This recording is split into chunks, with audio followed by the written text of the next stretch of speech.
Hello, everyone. My name is Laura Garapi. Can I get one more round of chat confirmations that folks can hear okay? Excellent, excellent. Thank you so much. That's good.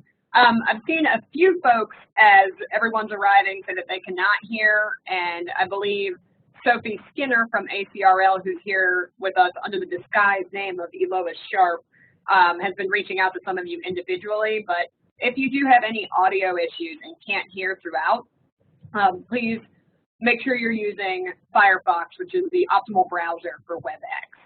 So with that said, we're going to go ahead and get this presentation started. Thank you so very much for making time today, perhaps during some of your spring breaks, to spend a little time with us and learn more about assessing library space, a framework for getting started. I'm Laura Garapi, and I'm one of the members of the ACRL University Library Section Professional Development Committee who's sponsoring this presentation. And I am here, lucky for me, merely in the capacity to introduce our fabulous speakers. So before I get into that, a few logistics. First and foremost, just thank you again from the Professional Development Committee. And I wanted to take a quick moment to acknowledge the folks who have worked so hard to make this happen. You can see their names below. And just to clarify who is in the room today, the room, so to speak, I should say. I'm Laura Garapi.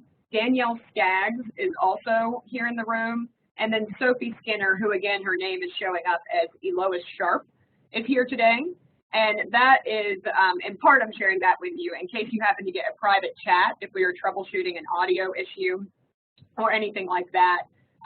You may see us reach out to you in that process. So thank you again to the team who's been working hard to make this happen.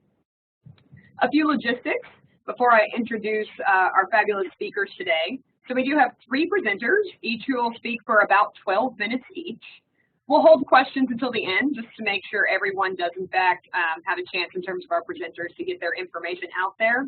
However, Danielle and I will be monitoring the chat box. So if questions pop up throughout, we'll collate those and put them in a queue for the end. But I would encourage you all to consider waiting towards the end to actually put your questions forward.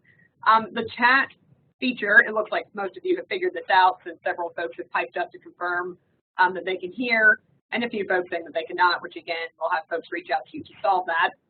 But there's the panel for chat should be in the right portion of your screen, and there should be an icon in the top right of your screen for you to pull that up at any time. Finally, the session is being recorded and will be available for folks to watch later. So I suppose don't ask any questions that are too incriminating today, because it will be recorded for posterity. So on to the part you are most interested in, I'm sure, our content and our fabulous speakers. I will only introduce our speakers very briefly. I'll let them elaborate as they see fit, but I don't want to cut into the time that they have today to actually share with you their great information. So first, Kim Duckett. Kim is the head of Research and Instructional Services at Duke University. She has been involved in the development of the IMLS-funded Learning Space Toolkit with some other colleagues. And she's also led or co-led several workshops on space assessment, both at the Texas Library Association Conference and at the Library Assessment Conference. Mandy Shannon is the head of Instruction and Research Services at Wright State University. And there she serves as the chair of their assessment team that has worked to conduct a year-long building use study and needs assessment. And she's recently presented on that at the Library Assessment Conference and has been kind enough to share her knowledge with us today. And finally, we have Kelly Miller, Associate Dean for Learning and Research Services at the University of Miami. Kelly is currently leading the planning and creation of a new learning commons at the University of Miami Libraries. And she has a great deal of experience in other library space visioning and planning efforts, both at UCLA and UVA in the past. So again, thank you so much to our speakers. I have to say it's pretty awesome on International Women's Day to have a slate of such fabulous and accomplished librarian women here to share their knowledge, and I just thank them so much for spending their time on this. I'll quickly just remind the speakers as we're switching off and changing hands. So please make sure that you mute your mics when you are not presenting, and also to make sure any devices you might have in your office are set to do not disturb so we don't manage to distract ourselves. Attendees, I didn't say this explicitly, but you probably deduced that you do not have mic access. That the best way to communicate will in fact be exclusively through chat, should you have anything come up during the presentation. So without further ado, I am going to pass the ball along to Kim Duckett. Thank you, Kim. Thank you, everyone. I'm really happy to be here, too. It's been really fun to work with Mandy and Kelly and Laura and the others, Danielle and everybody, to put this together. So thanks so much. And when we were thinking about the program overall, we decided that we were going to focus on needs assessment. So that would be looking at undertaking that user research to assess the needs of your students or other users. And I'll make some distinctions between that, like at the outside of your project, and then how that feeds into how you're going to tweak or make a new space or renovate an existing space. So I'm just going to lay out some issues, and then you're going to hear some great examples from Mandy and Kelly. And again, I want to emphasize that this content that I'm going to present is based on library space assessment workshops that I have led and co-led with Joan Lippincott from CNI. So I just want to make sure to give a shout out to Joan. And I also am going to mention several times Learning Space Toolkit. You'll hear me talk about that. And you can just Google it. I didn't put the URL up there. This is an IMLS-funded project that I was a part of while I was working at North Carolina State University Libraries, and it was a collaboration between that library system and two design firms, Brightspot Strategy and ACOM Strategy Plus. This project brought together library administrators, librarians, architects, and designers to create a free resource of information and tools to help with space planning. And I highly recommend that you take a look at it. And you're also going to hear from Kelly about her work with Brightspot Strategies, one of those people that teams I worked with as part of this project. So just to get started, let's consider a few questions. So, for example, how do you decide what students need in a common space? Or how are you going to learn? Do your users need a space that specializes in need specialized software and technology and expertise such as GIS or visualization? And what kinds of opportunities are there for you to develop a specialized space that supports academic programs that are vital and interesting going on at your institution? And to dig into any of these issues, you're going to be assessing the needs of your user community. And with that, again, I want to emphasize that space is many, many different things. And sometimes when we use the word space, I have concern that it's shorthand for a whole lot of things and we don't always elaborate what we mean, especially when we're saying space assessment. So for a second, let's just step back and break things down and think about what some of those various elements are that help us get at how complex space really is. So there's things like furniture, lighting, size, power, all those factors that you probably immediately think of. But there's other elements that are critical too. For example, technology, like how advanced or how basic is your technology going to be? Are your users needing laptops, displays, makerspace technologies, visualization technologies? How's that going to be integrated into your space? And I really think you can't think about space without also thinking about services and how are you going to help people with providing services in your spaces. So for example, what is your service model going to be? What is it currently? What is it going to be if you change things in the space? Do you have new kinds of expertise that you need to bring into your libraries in order to help people in the space? Are you going to be working with campus partners in the space? And if so, in what ways? Are you going to provide training? These are all elements to consider. And also, I think it's important to think about access. And I'm going to use the word access here in kind of a grab bag sort of way. So you could mean access to your collections. Are people going to be able to use the collections? Are they going to be put away? Do they like having the collections around them? There's also the idea of access from one space to other space. How do they connect? And also, is your space going to be limited to a particular audience? For example, are you looking at how a space could really meet the needs of graduate students and be only limited to them? Also, you want to be thinking about programming. So, for example, how might you incorporate events in your space? How would you use different kinds of programs that happen in the space to help define what it is, to help shape its identity? And all of these factors really get at that these things are integrated together. It's not just one factor alone. And when you're assessing your user's needs, you're probably going to see that it touches on a lot of these different elements. And with that, I want to just show you this kind of overwhelming diagram. Okay, I don't expect you to be able to process this right now, but this is the learning space taxonomy that is part of the Learning Space Toolkit. And like I said, it's too much for you to process, but it gets at all these various components of space that help get at how complex and rich and how many very different factors go into a space. So definitely take a look at that. And I know you might not be able to see everything there, but the URL can get it to you. But if you just go and look for the Learning Space Taxonomy at the Learning Space Toolkit, it can be helpful to you. And this slide, unfortunately, didn't load up perfectly, but we'll go with it. And so developing and making a change to a space is a design process. And I'm going to just go through this sort of simplified model of that process. So let's walk through it.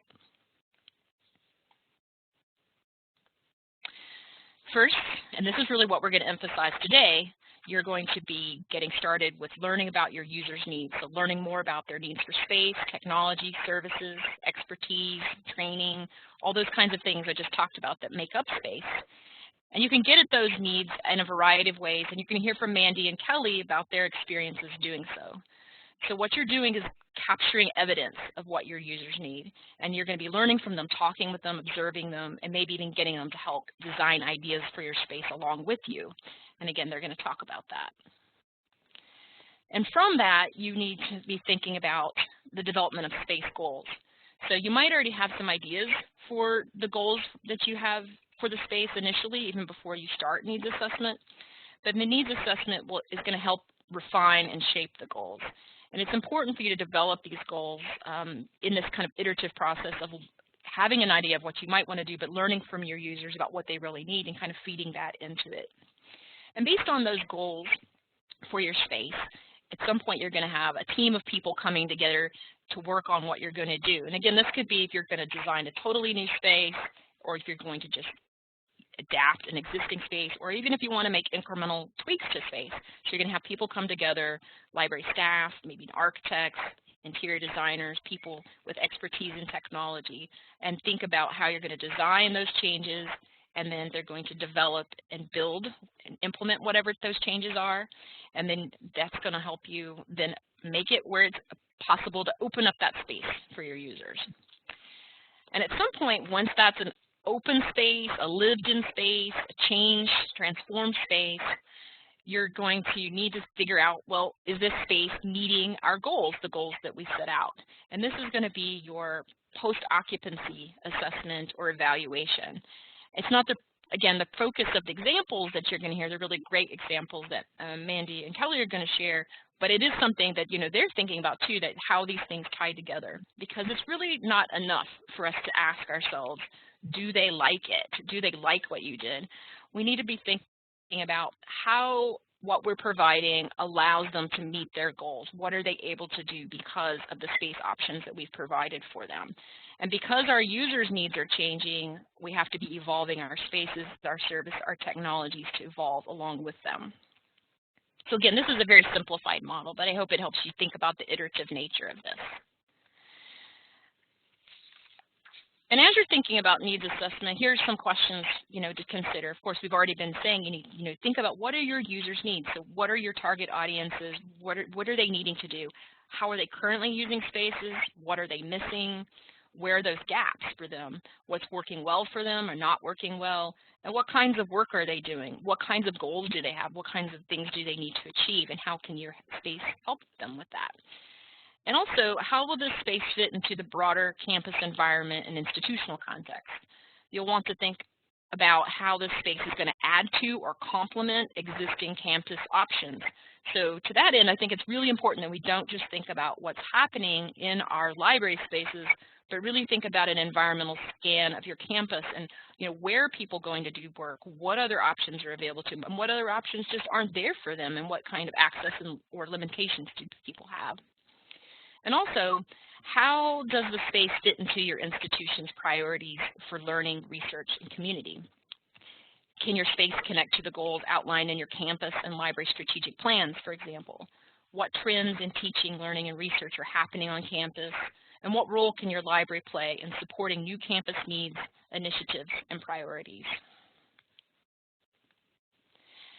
And there's some things that are pretty known about students, and I'm bringing up these other questions for you to consider because there's been a lot of user research done about students and their needs, and it gets confirmed again and again in user studies at different institutions, and they're the kinds of things that you see listed there.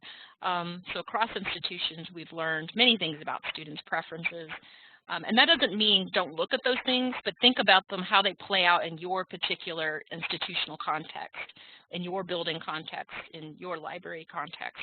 And also think about what might be unique things that, because you maybe can go in knowing they need some of these things, think about factors that you can give attention to, like unique constituents that you have or different circumstances, or looking at different audiences like first-generation students, commuting students, the needs of graduate students, etc. Again, it doesn't mean you ignore these things, but just I think we all know you see these things again and again. And it's important to dig deeper, to look at broader institutional context and probe into how your space has the potential to connect with learning, research, and community building. So really, it's important that we often call these learning spaces. So how are we supporting learning? How do we get back at that? So are there needs arising on your campus due to new kinds of academic programs? Or how can you enable new kinds of assignments and new kinds of learning? What are you going to be able to do in the space? How can you enhance research and expose research output in new ways? How can you connect to campus priorities like student success or fostering a sense of community on campus to help with retention?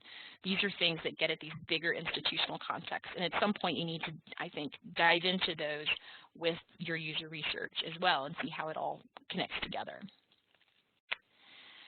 There are a lot of different methodologies that you can use both for needs assessment and for evaluating later if your space is meeting the goals that you set out for yourselves in the space. And you're going to hear about some great examples from Mandy and from Kelly. And just keep in mind that sometimes you need to come at it with multiple directions, and sometimes you need different triangulation. If you look at the Learning Space Toolkit, you'll see a lot of different kinds of methods with overviews there, and even some examples in the needs assessment section. And this is an image actually from the Learning Space Toolkit, and if you move from left to right, it outlines the process that the designers who were part of that project use routinely in their work. So beginning on the left, you're going to think about collecting data in different ways, and you're going to have statistics around you, or statistics that you can capture, so head counts, gate counts, user surveys, computer usage data. And then moving to the right, there's opportunities for interviews and observational studies to help give insight in how users are currently using spaces and services. And again, I would emphasize, like, look outside your library space too. Focus groups allow you to get into what are their impressions, to bat around ideas with them. And here I would add in that idea of participatory design processes, where you can involve the users, the students, in helping you design space ideas. And then the two options on the right here are tools that I think are really valuable for helping people move from creating and gathering data, qualitative and quantitative data, to beginning a design process. So personas and use cases, and you can learn about both of those at the Learning Space Toolkit as well. And lastly, I just want to emphasize that if you've got campus partners in different ways. No matter the size of your institution, there's probably somebody you can reach out to help you with assessment in different ways.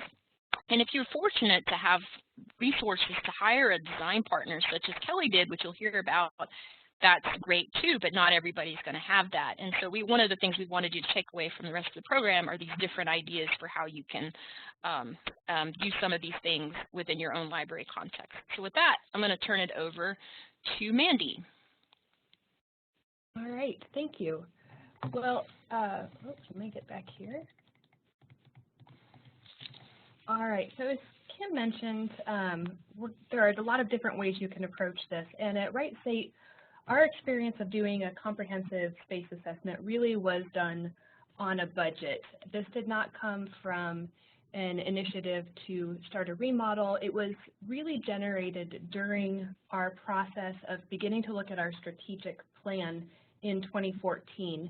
As we met with staff groups during that internal review process, we found that the most common concern that staff raised were all generated around space. And when I say space, there were three broad categories that was grouped into. First of all, excuse me, Mandy. Yes. We're getting some requests for you to speak up a little bit. Okay, is that better? I think so. Okay, excellent. So during those staff groups, there were three broad categories of concern about space. The first one focused around infrastructure and the building layout. So specifically, there were concerns that the location of service points in our building was confusing and sometimes frustrating for users, and that we needed to streamline that process for them. There was also a concern about whether our tech infrastructure was sufficient to support current students' needs. The second broad category that came up during these conversations really centered around the issues of accessibility and safety. So Wright State is ranked as one of the most accessible campuses in the country for students with disabilities.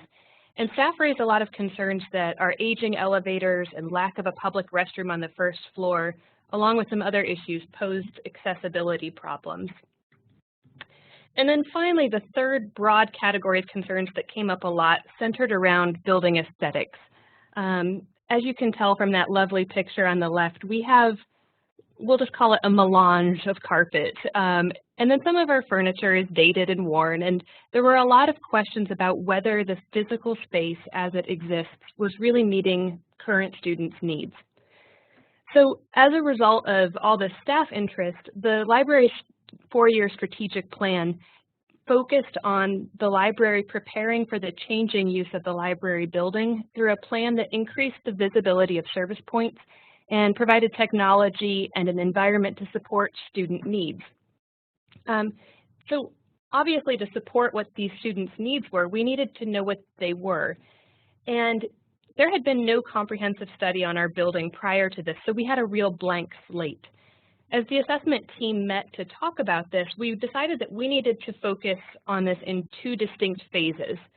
In the first phase, we needed to understand how students were using the building as it currently is with the current layout and how they were demonstrating their preferences within the existing constraints. In the second phase, we wanted to give students a chance to express what they perceived as their needs through a large-scale survey, and then dividing it into two groups like that, two phases like that, let us do some kind of analysis of what the gaps were between what we currently offer and what students needed. And I should say, while I'm saying that our first phase focused on the way students are currently using the building, I should really point out that the first phase was an intensive round of planning that took about a full semester. So as Kim spoke about earlier, there are myriad methods for space assessment, and we found it all too easy to come up with data and information that we could collect. And we realized we had to be really intentional about what we should collect to be able to focus on the questions we set out to answer. And the second part of that was that as an internally generated project, our space assessment had no budget to speak of, so everything we did needed to be done with staff time as the only cost. So what we did is we focused on 12 days over the course of a semester to get a sense of changes throughout that semester. And on each of those 12 days, we collected information about how the building was being used with a variety of different ways. The first, we used the old standby gate counters, but we knew we were very limited here. We have bidirectional counters, so we couldn't use this to get any sense of building occupancy. However, what we did is on our 12 count days, we had staff record gate counts hourly at each of the three entrances rather than just the beginning and end of the days, so that we could start to identify traffic and usage patterns throughout the day. The most intensive part of this phase of the process, though, came in the actual recording of people and what they were using in the building. We used Summa, which is an open source tool from North Carolina State. This software allowed us to set up our own data collection elements. And just like the project in general, when we started investigating Summa and realizing how much we could customize this to collect information, it was really tempting to record information about everything and set up categories for everything. But as we were looking through this, we realized that we wanted to keep it streamlined so that we could do a better analysis that was relevant to our purposes. So what we ultimately included was based on the need for understanding three different things.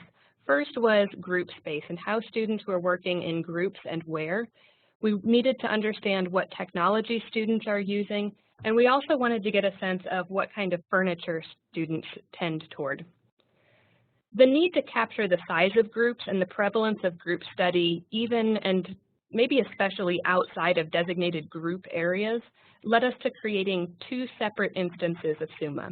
So one staff member went through the building counting each individual, identifying the furniture they were using, and what, if any, tech they were using.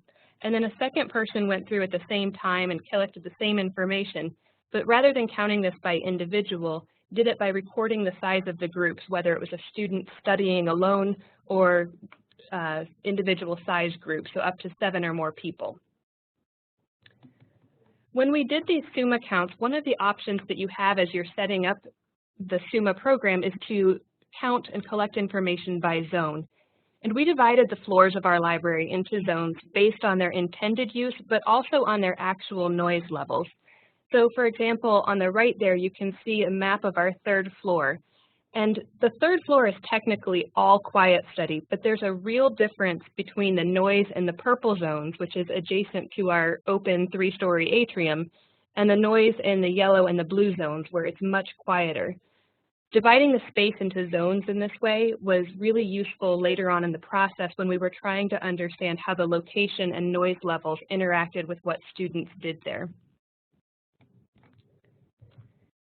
The third piece of information we got was from forced choice voting on whiteboards throughout the library that we placed out on those count days. We put these near the areas where the furniture, technology, or the rooms being asked about were located. And we asked students to vote for one between the choices, and then to explain their vote. And I have to say, as we looked at these, I was really pleasantly surprised by the number of responses that we got and the apparent thought that students put into their responses.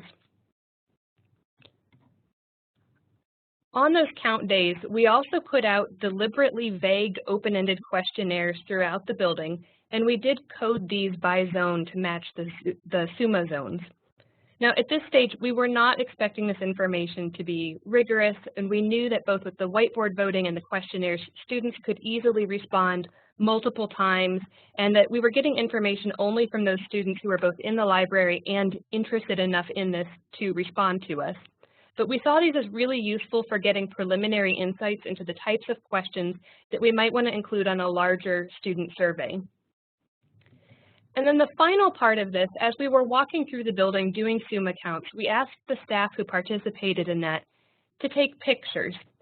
We asked them to do this with a lot of discretion, to take pictures of uses that they thought were either very typical or really unusual, or just anything that caught their eye. And we found that later on in this process, these pictures were really useful to illustrate some of the themes that emerged. As we wrapped up this first phase, we used what we learned to develop a larger needs assessment survey. During this process, we met a couple of times with the Director of Institutional Research. So as Kim mentioned, it can be really useful to take advantage of those campus collaborations. And I think we got a lot of benefit out of meeting with institutional research. Part of that was for pragmatic reasons, and part of it was just to get an outside check to make sure that the survey wording and design seemed appropriate to a non-library user. On the pragmatic side, working with institutional research gave us access to demographic data without having to ask students that during the survey, so it saved us a lot of questions, which was really important in the analysis phase because we were able to identify patterns where certain groups of students had unique concerns to that group of students. We also worked with institutional research to send these surveys out in a bulk mailing. And that's got a lot of extra information on it, but what we were pleased to see when we did this survey for all students is that it really matched up very nicely with the student population, so we had a very representative sample there. The survey itself was designed to take no more than 10 minutes to complete, and it was a combination of a lot of different types of questions: open-ended, closed response, Likert scale. We asked about how students used the building, what their other study locations they chose on campus were, and why. We asked them to talk about the importance of different features when they were having different study activities. So we finally asked them to design the building. So if you could put these services on any floor, which floor or floors would you put them on, or do you think they're not needed? Once we completed that needs assessment survey, we turned our attention to the analysis. In terms of the specific findings of our study, you could probably go back to Kim's slide showing all the things that are pretty common across libraries. The power and Wi-Fi, light, those all were there. But overall, what we found is that, like life, variety is the spice here. There were a lot of different things that students wanted the library to do. When we put these findings together, we really needed to think about what we were using our report for. Again, we weren't part of a large process of remodeling or renovating. So our report was really intended to serve both for advocacy and for internal decision making. And these dual purposes required very different structures of reporting our findings.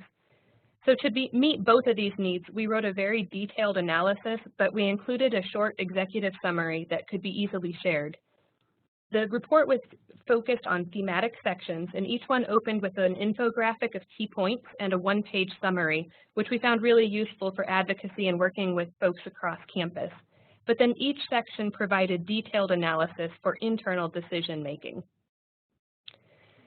So I'd say that with this experience, even without the ability to leverage your findings into large-scale facilities changes, there are a lot of reasons that I would argue comprehensive space assessment is really useful.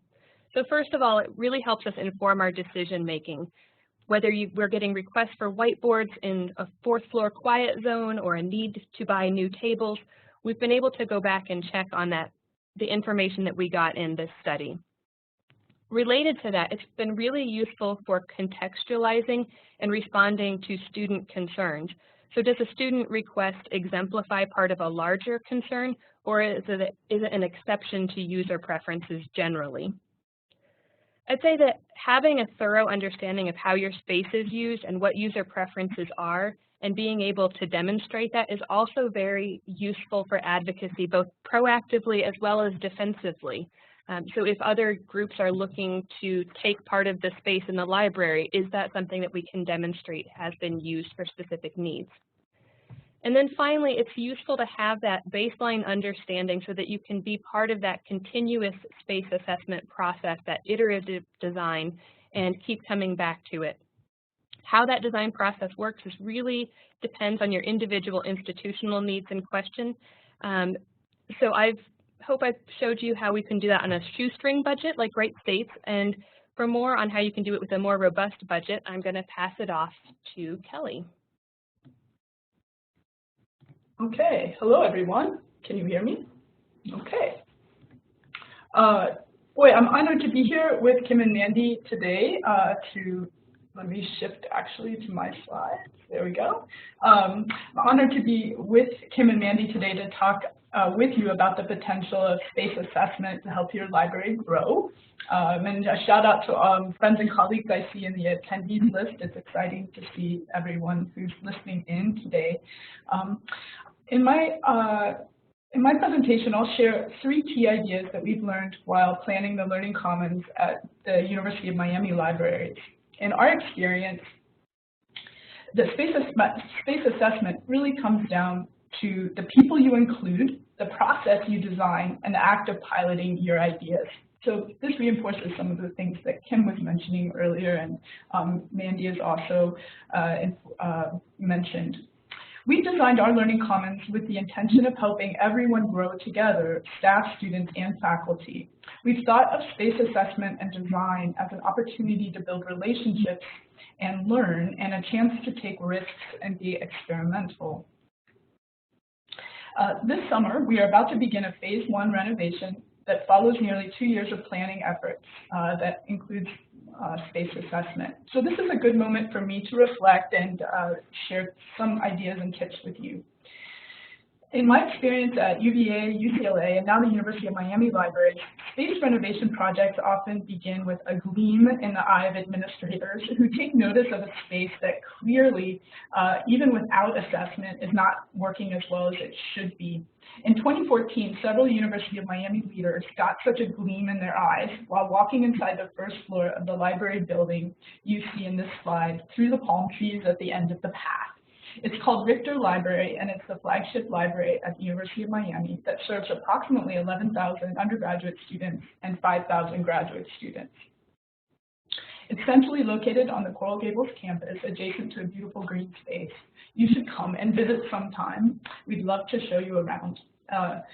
So I'm going to go here to the second slide. The leaders in this story, the Dean of Libraries, Chuck Ekman, and the Dean of the College of Arts and Sciences, Leonidas Bacchus, wondered aloud as they walked through the space about removing the compact shelving units you see in this slide.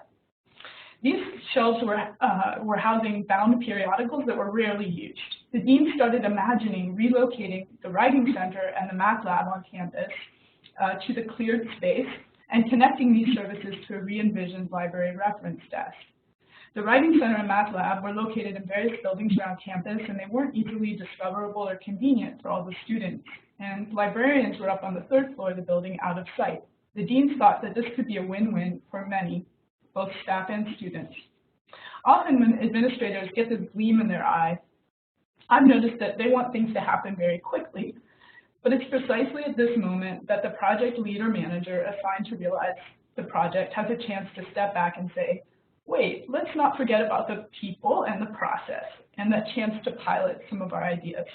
Let's see if we can maximize the potential of this opportunity to re-envision not only the library space, but also the services and even the staff culture itself by doing some assessment and intentional planning in an inclusive way. In 2015, I was hired to be the new Associate Dean for Learning and Research Services and lead the Learning Commons project. Before this, I'd been at UCLA Library, where I'd worked with a marvelous team of people there to create the Inquiry Labs in Powell Library, a new peer-to-peer research consultation program coordinated with the writing programs and aligned with key initiatives for undergraduate education. After I arrived in Miami, the first thing we did was form a steering committee of administrators from across campus, including the Dean of Undergraduate Education, the Chief Academic Technology Officer, and the University Architect. I recommended to the Dean of Libraries and the committee that we work with third-party experts in learning space design to help us develop a participatory design planning process. And I was especially eager to do this because I was so new and didn't yet know the culture, and also we didn't have an assessment librarian in the library, so I thought this would be helpful. I was really fortunate. The Dean and Provost agreed that neutral third-party facilitators could help us and that it was worth the investment.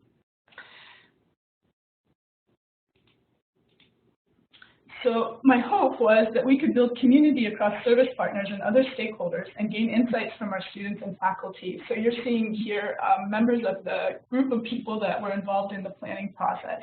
I thought that if we could focus on the service providers and help them get to know each other better, the students would benefit. And our hunch is paying off. It turns out that the academic partners on campus didn't really know each other very well. In some cases, they'd not even had a chance to meet or were familiar with each other's services. The process has been revelatory for many of us.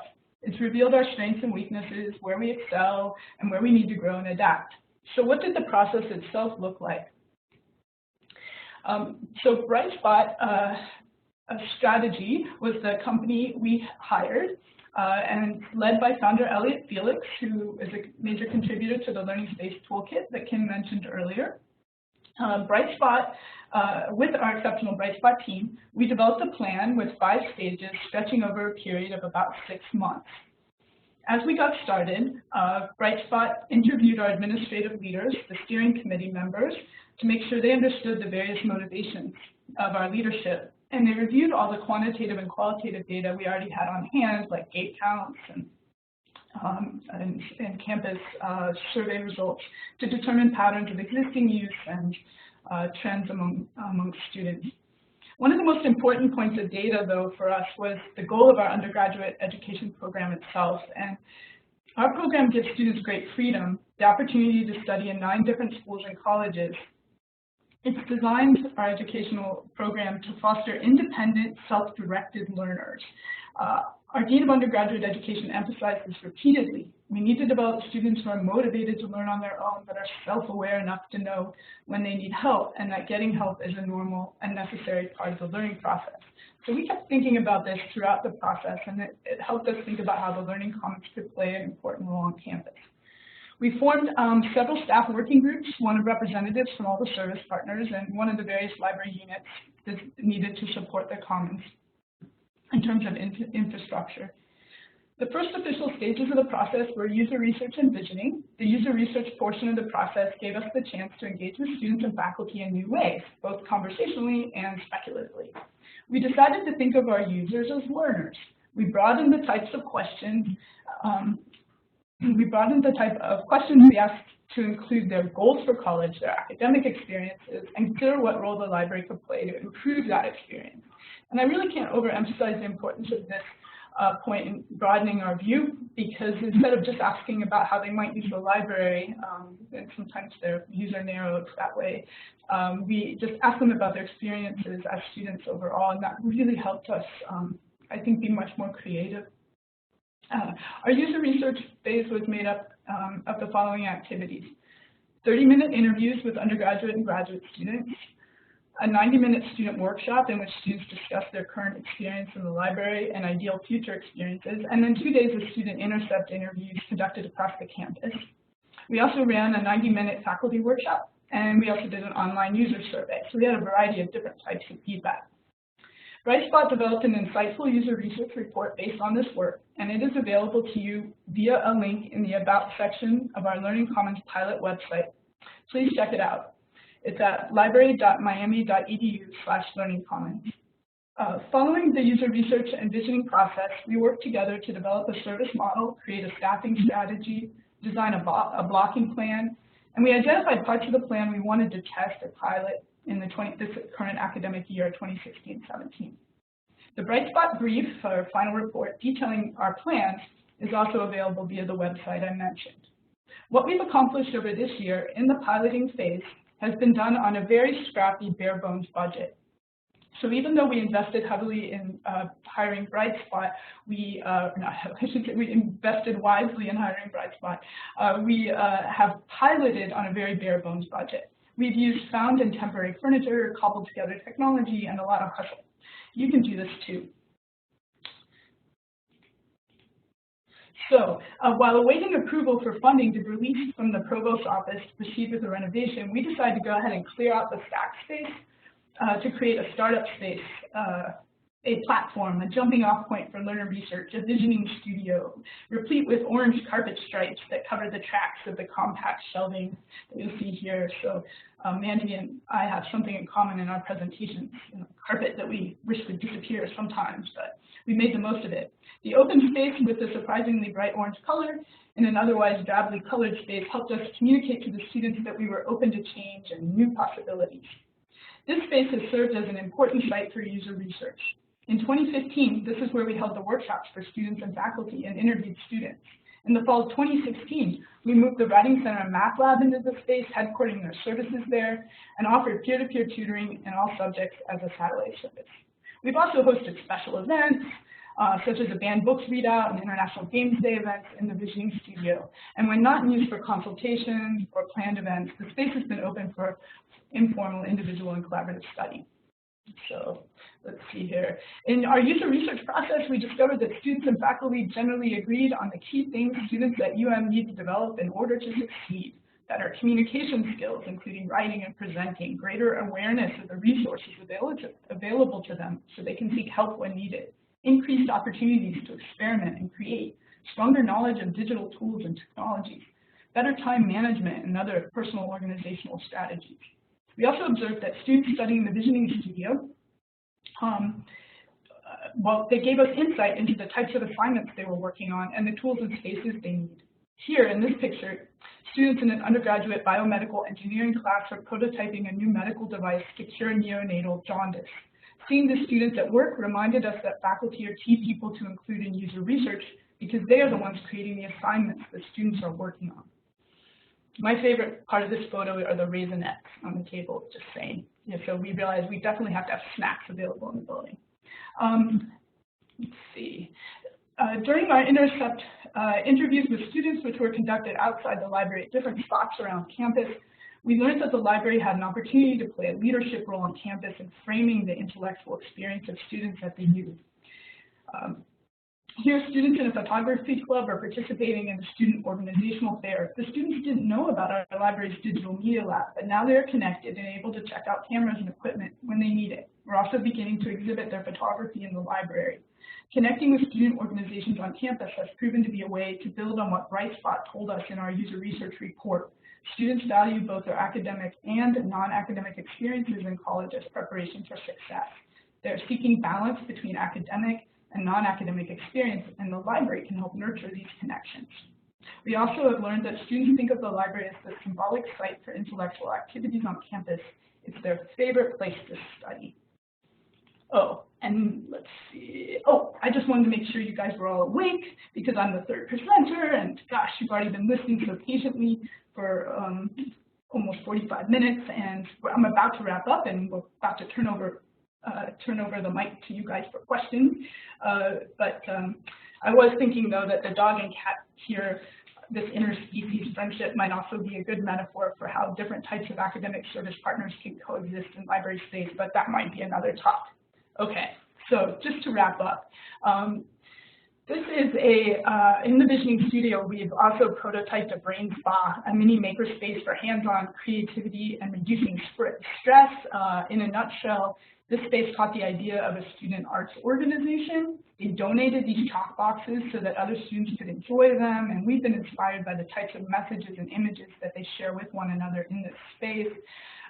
What we're learning is not if you build it, they will come, but rather if you even pilot it, they will try it out with enthusiasm and then share even better ideas with you. It's kind of the best participatory design ever.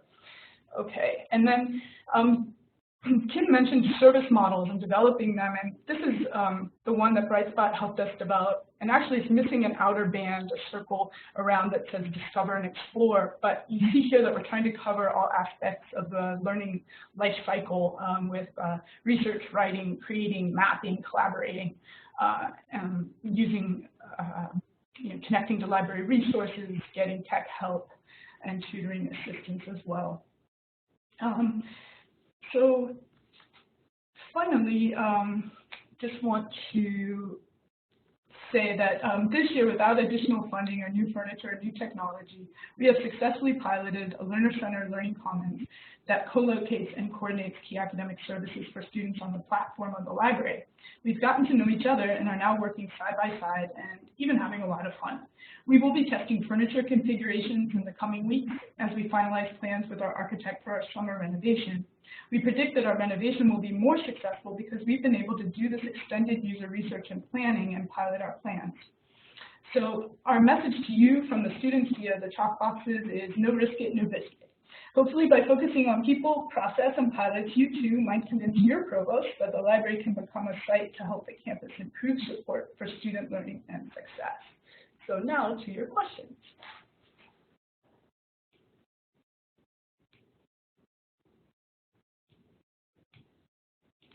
And Kelly, this is Laura. If you want to pass the ball to me, just in case we need to move around, then it looks like Mandy might have the ball right now. Oops. Okay. Sorry, attendees. Let us get our ducks in a row just so we can move around. Yep, I dropped it at the wrong place. Sorry about that. That's okay. Mandy, can you pass me the ball? And while we're arranging things a bit, just wanted to go ahead and open up the floor to questions from our attendees and say huge, huge thanks to the presenters one more time for the great information. So the way we'll handle questions now is if you want to go ahead and start submitting at your leisure, Danielle's going to pull those aside in a Google Doc where I can see them so we make sure we keep them in order and don't miss any. And I will go ahead and pose them to our panelists. So first, from Rick Stoddard, suggestions and advice for engaging non-library users, those students who don't use the library, about how to get them to tell what they would like to see in the library so that they would use it. And I'll go ahead and mute myself and open that up to whichever our panelists might like to respond first.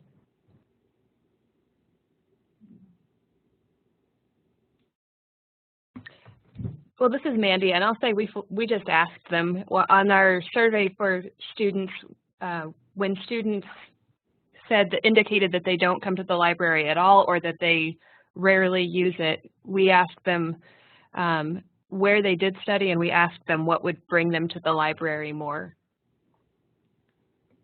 This is Kelly. We did the term intercept interviews we used to refer to interviews that we did outside the library. So there's Brightspot helped us design a questionnaire that you can see at the end of our user research report, and they went out to spots around campus, so they were hoping to interact with students precisely who never do come to the library.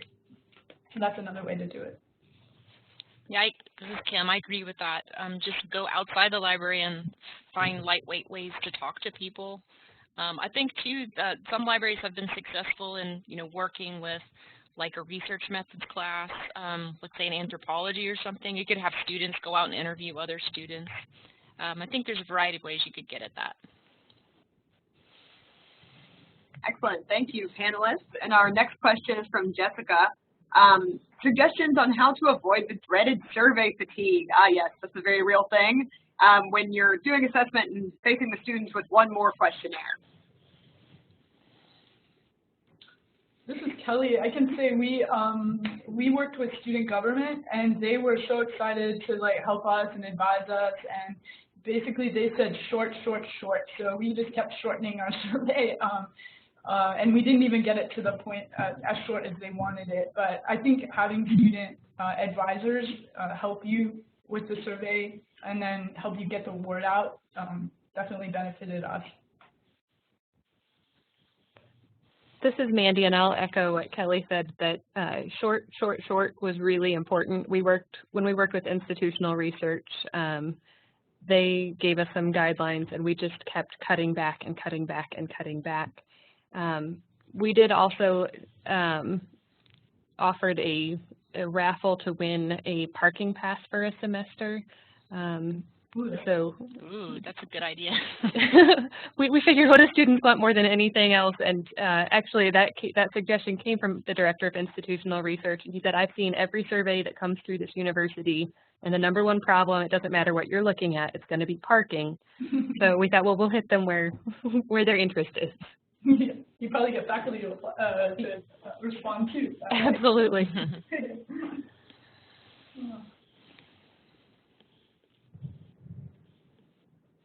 Okay, we've just received a question from Toby about whether or not the recording will be shared with attendees. I just fired this off the chat, but I'll go ahead and put it out here too. It is recorded. I'm not sure. We do have a list of everyone who registered. Whether or not we will email out the recording to everyone who attended, I'm not sure. And I don't know, Sophie, if you have anything to add about how that's typically handled. But Toby, in your case, since you mentioned particular interruptions, I'll be happy to take note of your name and make sure we get it to you. And if Sophie doesn't have anything to add to that, we'll just keep on moving. It looks like we've got another question come in about whether or not SUMA can be utilized on a computer desktop, or is it just a tablet device? This is Kim. Yes, you can use it from a desktop. At my library, we use it for desk transactions, so it's another potential use for it. And I don't know, Mandy, if you guys used it from a desktop at all. We did not. We tested it on a desktop, but we did use the tablets for counting in the building.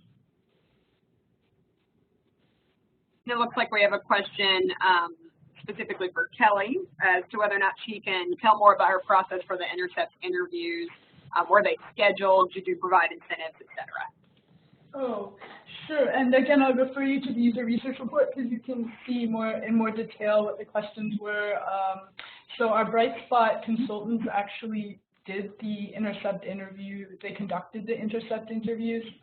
And it's interesting because I was just talking to Adam Griff yesterday, who's one of the Brightspot lead consultants, and I was actually thinking how much it would have been valuable for us, the librarians, to tag along and observe them.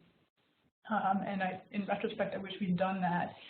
But what they took along with them, a whiteboard and some They had Post-it notes, lots of visuals, so they were actually eye-catching themselves, and students, they really engaged the students, in sort of writing up ideas, and they were putting them up on the board, and so students started getting intrigued, like what's going on there? What are they asking about? And that was kind of fun.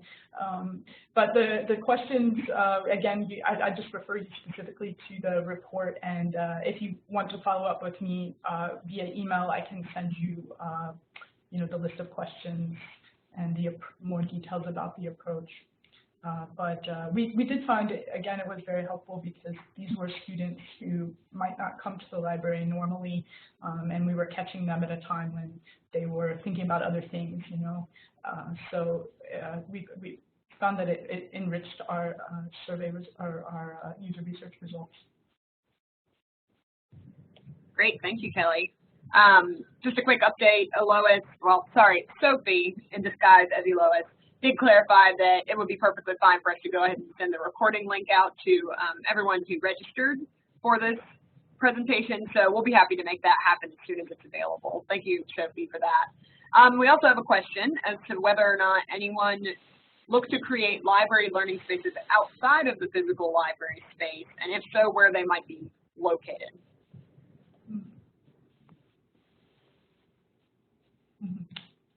This is Mandy, and around the same time that we started doing our space assessment, there was a new building that opened on campus that was a student success center, where in the writing center and tutoring center that had previously been in the library basement moved over to that student success center. And so as part of this process, we asked people questions about that new building, and we ended up putting a satellite information desk over at the writing center. So we now have our English librarian has kind of coordinated that project and collaborates with the writing center and has trained all of the peer tutors at the writing center to when to make referrals to the librarians on duty. This is Kelly. Like Mandy, we are connecting with our we have new residential buildings that are going to go up over the next few years, be built, and as they're designing that program for those buildings, we're in conversation with them to see if components of the Learning Commons could be, almost think of the hub and spoke model where the Learning Commons kind of reaches out, and at certain hours of the day, there would be students, maybe peer-to-peer consultants who'd be available in the residential spaces. Because if you think about our library spaces as being services, those services could be in many places. So for our campus, it's about the service partner interaction and thinking less about the individual, like who's providing the service, and then what the service is, what the students can do with that service. And it's been really helpful because we have a lot, your campuses are probably like ours, we have a lot of student support services with euphemistic names, and students can't parse them all. So that's what we're working on here. Great, and we do have some more questions rolling in, but before I move to those, just in case we have folks who need to be signing out right at 3, I did just want to take another moment to thank, again, everyone who made time to come today. I know it can be so difficult to carve out time, even for the stuff you really want to learn more about. So thank you again so much. Our attendance for this session was great. Looks like we had about 220 people for the majority of the time. We really appreciate it. Great use of our presenters' time. And presenters, if you are able, it looks like we do have a few more questions coming, so if you're willing to continue to answer for a few, we could do that. Is that okay with you all? Absolutely. Yeah, Sure. of course. Sure. Great. Well, the next one we've got is, were any of you surprised by what you found in your user research?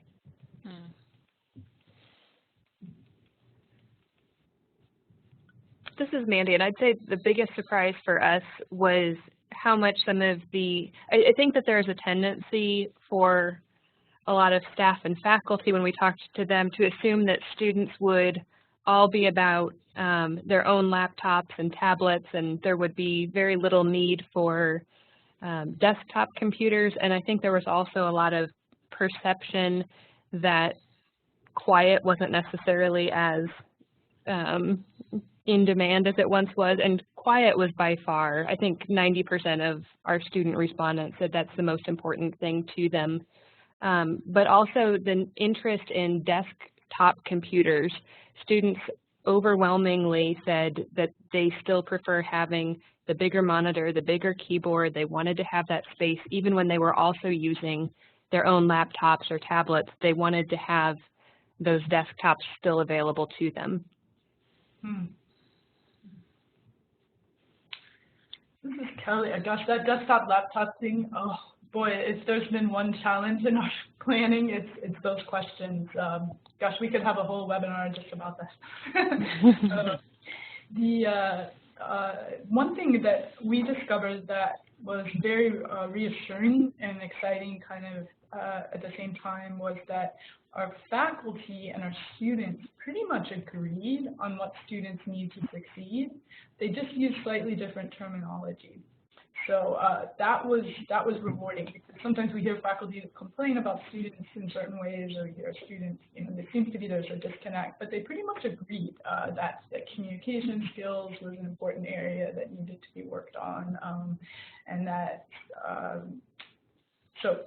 presentation, conversational engagement with people about intellectual topics, being able to engage with people, network, those kinds of things. And then being able to be creative and test out and experiment and try new technologies.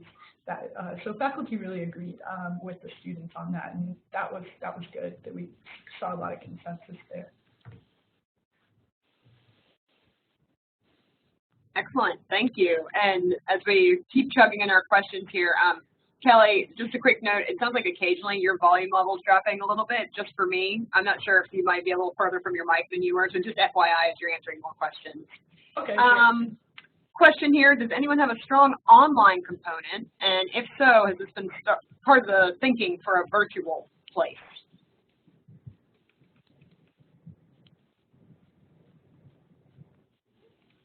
This is Kim. Do you mean is the space assessment they've been doing, are they feeding it into, are people feeding that into the design for virtual place? Is that what you mean by the question?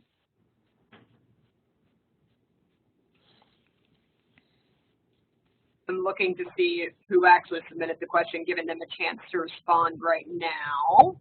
And it looks like that was from Jennifer Taxman. Jennifer's still in the room. Looks like there's been a clarification here from perhaps another panelist, how you provide an equal space.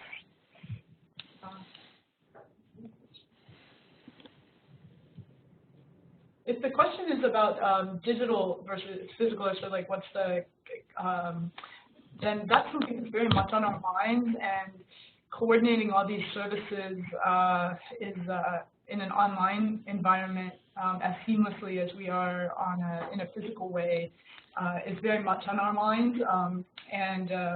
Again, probably another topic for another webinar, but it's a fabulous question. And yes, our pilot website is an attempt to start to do that, although we're far from where we want to be. So I'd be curious to talk offline with others who are thinking about this. Excellent, thank you, Kelly. And my apologies, that question was originally from Robin, and thank you, Robin, for clarifying your question as well. Is there any other question that anyone would like to throw out before we bid each other adieu today?